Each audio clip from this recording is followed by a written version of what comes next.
안녕하세요. 저는 개천에서 난 용입니다. 웃기죠?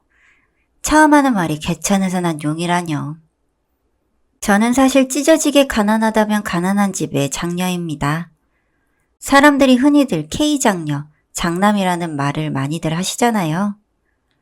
저는 부모님이 이혼한 가정의 장녀였고 어머니를 도와 항상 일을 하고 있었어요. 요즘 30대 중에 대학을 안 나온 사람이 얼마나 될까요? 하지만 저는 고등학교를 상고를 졸업하고 어머니의 권유로 대학 진학보다는 동생들의 뒷바라지를 선택했습니다. 물론 또래 친구들을 보면 전부 대학에 가서 선후배들과 어울리며 놀러 다니는 걸 보면 사무치게 서럽기도 하고 그러면서도 동생들을 보고 있으면 안쓰럽기도 했어요. 저의 희생의 보답이라도 하듯이 두 동생은 대학을 갔습니다. 둘 다 공부를 잘하는 편은 아니었지만 한 명은 요리 계열로 한 명은 보건 계열로 가서 취업이 그나마 잘 되는 직종으로 선택해서 갔더라고요. 그러다 제가 30쯤 되었을 무렵 직장 동료의 소개로 소개팅을 하게 되었습니다. 제가 힘들게 사는 걸 곁에서 지켜봤었기 때문에 경제적으로 여유도 있으면서 나이도 있어서 제가 믿고 기댈 수 있을 만큼 듬직한 사람이라고 했어요. 그 소개팅으로 저는 신랑을 만나 결혼을 하게 되었습니다. 만남을 주선해 둔 친구의 말처럼 시댁은 자동차 부품을 만드는 공장을 운영하고 있었고 신랑은 그 공장의 실질적인 사장이었습니다. 물론 대기업의 하청업체이긴 했지만 제 주제는 과분한 시댁이었던 게 사실이에요. 결혼을 할 당시에 시댁에서 저를 탐탁치 않아 하긴 했지만 신랑의 설득으로 힘들게 결혼을 하게 되었습니다. 저는 결혼 후 생애 처음으로 깔끔하고 넓은 집에서 생활을 해보기 시작했고 신랑은 저에게 일을 그만두고 전업주부로 머물기를 요청했습니다. 하지만 평생을 일을 해온 제가 일을 안 하고 지내는 건 생각보다 편하지는 않았어요. 돈을 버는 일은 잘했지만 집안일에는 많이 서툴렀거든요. 집에서 생활을 할 때는 동생들이 집안일을 대부분 해주고 저는 돈을 벌어오는 가장의 역할을 했기 때문이죠. 그러다 첫 명절이 되었고 제사가 없다던 시댁은 그 해부터 제사를 준비하기 시작했습니다. 그래도 며느리가 들어왔으니 조상님들께 인사는 드려야지. 네, 제가 제사를 안 지내봐서 준비는 어떻게 하면 될까요? 뭐? 제사를 안 지내봤다고? 너희 집은 어떻게 된 집이 제사도 안 지냈니? 집에 여자밖에 없기도 하고 저희 어머니가 기독교를 다니셔서요. 아, 비싼 값 치르고 데려왔는데 할 줄 아는 게 없네. 네? 아니다. 인터넷에 탕국이랑 나무라는 방법 검색 좀 하고 있어봐. 저는 분명 비싼 값이라고 말을 하는 거 들었지만 애써 못 들은 척을 하며 그 불편한 자리에서 혼자 제사 준비를 했습니다. 혼자 준비를 하니 많은 양이 아니었는데도 5시간쯤 걸렸던 것 같아요. 음식을 하고 물러나니 시아버님이랑 신랑이 간단히 제사를 지냈고요. 그 다음날 저는 긴장을 하기도 했고 몸도 힘이 들어서 몸살이 났고요. 회사도 안 다니고 집에서 집안일만 하다 보니 시간이 지나면서 일이 제법 손에 익기는 했습니다. 그렇게 3년 정도 되는 시간을 버텨왔어요. 제가 돈을 벌지 않으니 예전만큼 가족들에게 용돈도 챙겨줄 수 없었고 신랑의 눈치가 보여 친정 식구들은 잘 만나지도 못하며 지냈습니다. 그래도 친정 식구들은 늘 저만 잘 살면 된다며 괜찮다며 이해해 주었고 항상 가슴 한켠에는 친정 식구들에 대한 그리움이 남아 있었어요. 결혼 후 3년이 지나도 저는 아이를 낳지 못했습니다. 임신 자체가 안 되는 것은 아니었지만 몸이 너무 예민한 건지 스트레스에 취약한 타입이었던 건지 계속 유산이 되더라고요. 아니, 몸 건강한 거 그거 하나 보고 결혼시켰는데 어떻게 이럴 수가 있어? 이 정도면 사기 결혼 아니야?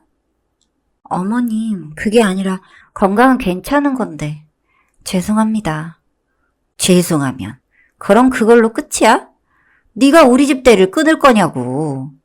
이래서 집에 사람이 잘 들어와야 하는 건데.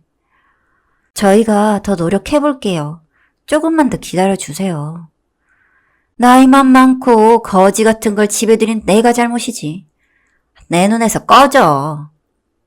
아이가 안 생기는 게 저 하나의 문제였을까요? 저는 임신을 하지 못하자 시댁에서 아무리 종년처럼 일을 해도 인정받을 수 없었어요. 너무 서러운 일이었죠. 제가 아무리 몸에 좋은 한약을 먹고 시댁에 잘 보이려고 노력을 해도 아이도 생기지 않았고 저는 시댁에 미운 털이 박혀 있었습니다.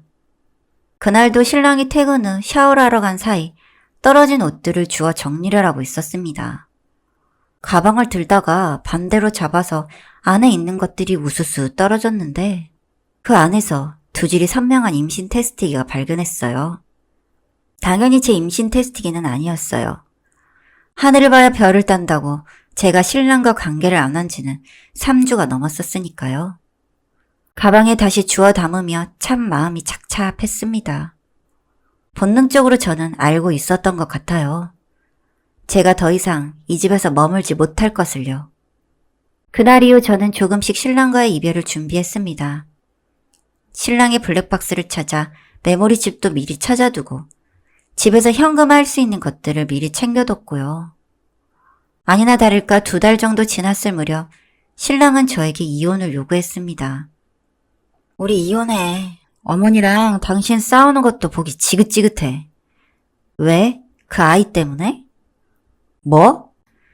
당신 가방에 있던 임신 테스트기 나 봤었어. 이제 안정기에 들어가기라도 한 거야? 그래서 지금 이러는 거야? 알고 있었어? 알고 있었으면 진작 말을 하지 왜 기생충 마냥 빌붙어 있었냐? 이렇게 될 줄 몰랐어? 뭐? 기생충? 그럼 당신이 이 집에 와서 한 게 뭐가 있는데?